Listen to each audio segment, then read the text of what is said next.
Hi class, here is the third way in which we can cause air to rise, and it's a process called frontal wedging. I'm going to use an example of a cold front, but it could be a warm front, it could be any kind of front. I'm just going to use a cold front in this particular example. So here I've drawn a cold front, blue line, blue triangles pointing into the direction that the front is moving. Behind the front, the air is cold and dry. Because it's cold and dry, it's going to be dense air. Okay, and out ahead of the cold front, by definition, the air is going to be relatively warm and moist. And if it's warm and moist, it's going to be less dense. All right, so we got cold, dry, dense air moving into a warm, moist, less dense air mass. And as a result, and I'll draw parcels of air here. So as this air is forced to rise because of the density differences represented here, this air is going to rise.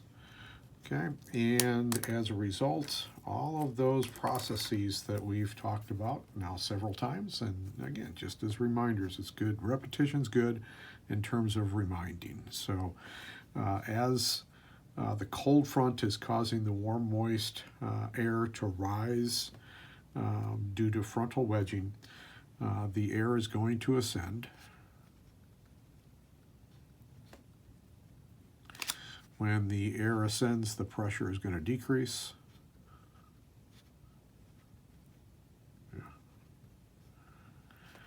So the pressure decreases. Because the pressure is decreasing, the air expands.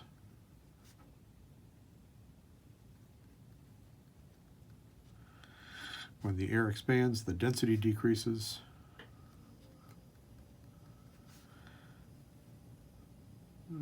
Decreases.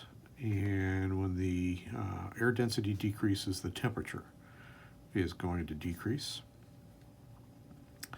And that air, the temperature is going to decrease at a particular rate called the dry adiabatic lapse rate. As long as the air is unsaturated, it will cool at a rate of 10 degrees C for every 1,000 meters that the air rises. Okay.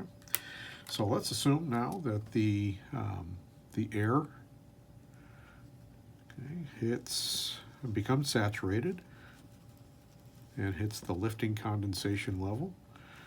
So draw a couple of cumulonimbus clouds here. Okay, and so we've got the LCL, the lifting condensation level, taking place here. Okay, and so as a reminder to ourselves now, well, let's remind ourselves what happens at the LCL. Okay, so that's where saturation occurs. When saturation occurs, that means the relative humidity has reached 100%. If the relative humidity is 100%, that means that the mixing ratio equals the saturation mixing ratio. If you know the mixing ratio, you know the dew point. Okay.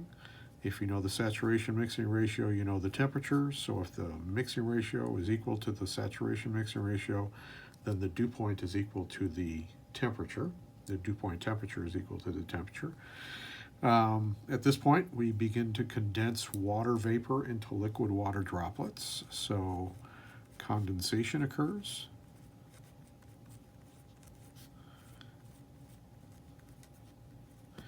When condensation occurs, the water vapor is condensing into liquid water droplets, so the energy exchange in that process is a release of 600 calories of energy